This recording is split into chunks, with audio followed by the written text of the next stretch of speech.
तो क्या बांग्लादेश के हिंदू सचमुच वजूद के संकट से जूझ रहे हैं? क्या भारत के इस पड़ोसी देश की अंतरिम सरकार ने औरंगजेब का मॉडल अपना लिया है? इन सवालों के जवाब के लिए आपको इस देश में अल्पसंख्यक हिंदुओं पर अत्याचार की सबसे नई घटना देखनी होगी। भारत की तरह बांग्लादेश के 1.25 करोड़ से ज्यादा हिंदू दुर्गा पूजा की तैयारियों में जुटे हैं, लेकिन ये पूजा होगी कैसे? इसे लेकर गंभीर सवाल खड़े हो गए हैं, क्योंकि इस देश में कट्टरपंथी बेलगाम हो गए हैं। ठीक दुर्गा पूजा से पहले दुर्गा पूजा समितियों को कट्टरपंथी चिट्ठी भेजकर धमका रहे हैं। धमकी की भाषा ऐसी है जिसे पढ़कर हर बांग्लादेशी हिंदू दहशत में है। इस चिट्ठी के एक एक शब्द में खौफ और नफरत का संदेश है।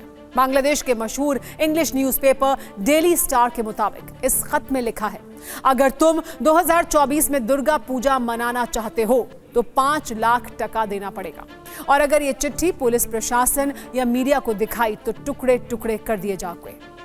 मामला बांग्लादेश के खुलना का है, जहां दुर्गा पूजा समितियों को कट्टरपंथियों ने धमकी भरे खत भेजे हैं। पूजा के बदले लाखों रुपए की रंगदारी या कट्टरपंथी टैक्स की मांग से हिंदू समुदाय बेहद डरा हुआ है।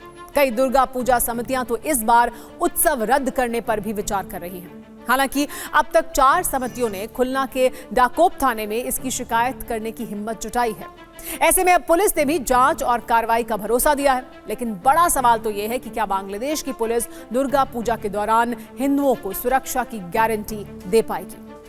खुलना में चिट्ठी के जरिए हिंदुओं को धमकाया जा रहा है, तो बांग्लादेश की राजधानी ढाका में सरेआम डराया जा रहा है। कट्टरपंथी जमात ने हिंदुओं को उन मैदानों में दुर्गा पूजा नहीं करने की नसीहत दी है जिनमें वो ईद की नमाज पढ़ते हैं। कट्टरपंथियों की दलील है कि अगर हिंदुओं ने इन मैदानों में दुर्गा पूजा की तो ये जगह नापाक यानी अपवित्र हो जाएगी। बांग्लादेश की यूनुस सरकार चाहे लाख इनकार करे, सच ये है कि इस देश के हिंदुओं की हालत बदतर हो चुकी है। अभी कुछ दिन पहले ही यहाँ के अंतरिम सरकार ने खुद दुर्गा पूजा पर एक आदेश जारी किया था। इसमें पूजा समितियों से नमाज और आजान से 5 मिनट पहले म्यूजिकल एंटरटेनमेंट और लाउडस्पीकर बंद करने को कहा गया था।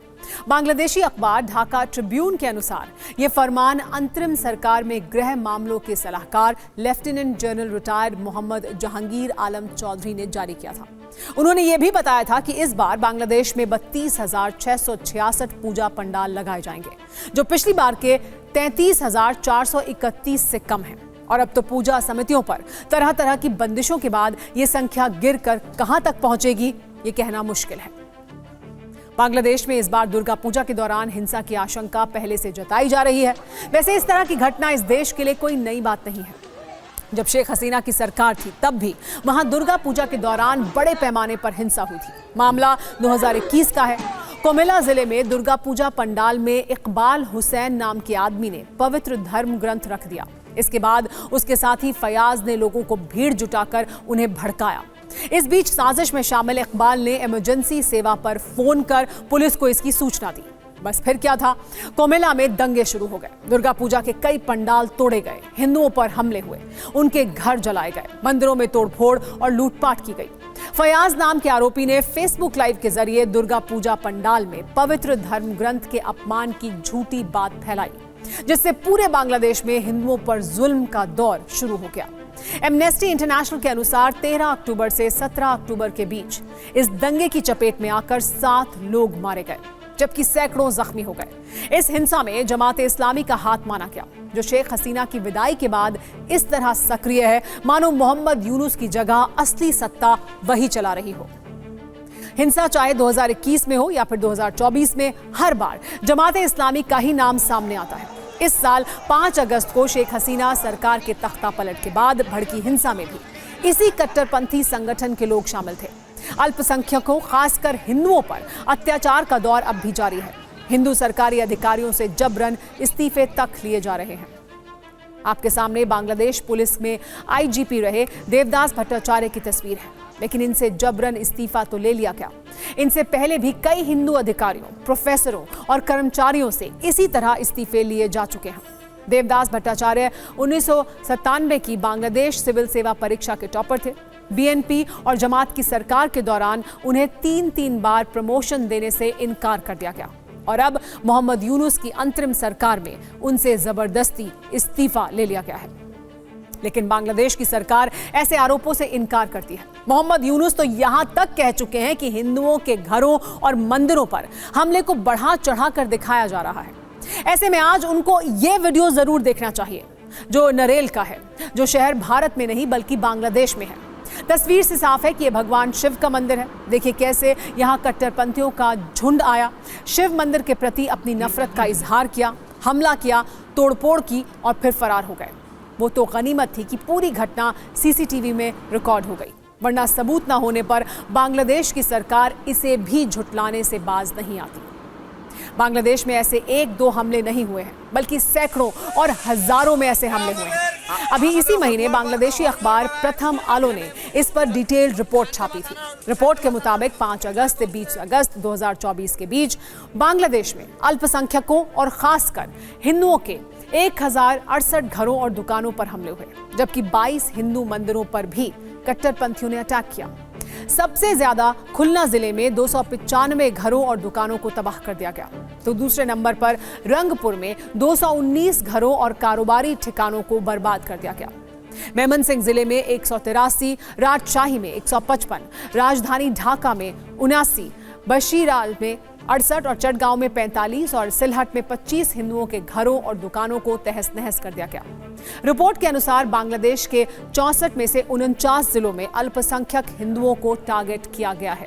बांग्लादेश वो मुल्क है जिसे भारत की वजह से ही आजादी मिली। कहने को ये देश सेक्युलर है, लेकिन यहाँ कट्टरपंथियों ने अल्पसंख्यकों को किस कदर सताया है, इसे हिंदुओं की घटती आबादी से साफ समझा जा सकता है। 1901 में जब भारत अखंड था, यानी पाकिस्तान और बांग्लादेश वजूद में नहीं आए थे, अंग्रेजों की हुकूमत थी, तब इस इलाके में हिंदुओं की आबादी 33% थी, जो 1991 में 22% पर आ गई।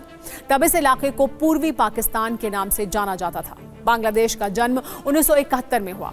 इसके बाद 1974 में हुई जनगणना में यहाँ हिंदुओं की हिस्सेदारी 13.5% थी, जो अब 2022 में 8% पर आ चुकी है। बांग्लादेश में हिंदुओं की घटती आबादी पर ढाका यूनिवर्सिटी के ही प्रोफेसर अबुल बरकत ने एक किताब लिखी है। 19 नवंबर 2016 को प्रकाशित political economy of reforming agriculture land water bodies in Bangladesh में उन्होंने लिखा है, बांग्लादेश से हर दिन अल्पसंख्यक समुदाय के 632 लोग देश छोड़कर भाग रहे हैं। पलायन की ये रफ्तार जारी रही तो बांग्लादेश में 30 साल के अंदर कोई हिंदू नहीं बचेगा। बांग्लादेश में हिंदुओं की दुर्दशा से दुनिया वाकिफ है। प्रधानमंत्री नरेंद्र मोदी इस पर मोहम्मद यूनुस से बात कर चुके हैं और अब अमेरिका दौरे पर भी उन्होंने जो बाइडेन से मुलाकात में बांग्लादेश का मुद्दा उठाया। इसकी तस्दीक प्रधानमंत्री की अमेरिका यात्रा में उनके साथ मौजूद विदेश सचिव विक्रम मिस्री ने भी की है। These discussions cover subjects that are in the region. They may be of bilateral interest to one party or the other, but they do have significance beyond the region as well. And in this context, a number of situations came up for discussion. Bangladesh also figured in the discussions, and there was an exchange of views with regard to the situation there. ये बात बांग्लादेश भी अच्छी तरह जानता है कि उसके लिए भारत कितना महत्वपूर्ण है। यही वजह है कि कट्टरपंथियों के दबाव में पहले हिल्सा मछली के निर्यात पर पाबंदी लगाई और अब उसे हटा भी लिया है। बांग्लादेश की अंतरिम सरकार ने दुर्गा पूजा से ठीक पहले भारत को हिल्सा मछली बेचने से इनकार कर दिया था, लेकिन अब यू टर्न लेते हुए 25 सितंबर से 3000 टन हिल्सा मछली निर्यात की मंजूरी दे दी है। हिल्सा या इलिश मछली बंगाली संस्कृति में काफी महत्वपूर्ण स्थान रखती है। शादी की रस्मों से लेकर दुर्गा पूजा समारोहों तक पश्चिम बंगाल के लोग देवी देवताओं को पवित्र बलि के लिए इसी मछली को चढ़ाते हैं। आंकड़े गवाह हैं, तस्वीरें सबूत हैं। बांग्लादेश में अल्पसंख्यक हिंदू ही नहीं, बौद्ध और ईसाइयों पर भी हमले लगातार जारी हैं। मोहम्मद यूनुस की सरकार ने मुल्क के हालात में सुधार लाने का वादा किया था, जिसके अब पूरा होने की रत्ती भर भी उम्मीद नहीं बची है। कागजों में सत्ता की कमान अंतरिम सरकार के सलाहकारों के पास है, लेकिन हकीकत में सैकड़ों पर सड़कों पर जमात इस्लामी के कट्टरपंथियों का राज कायम है।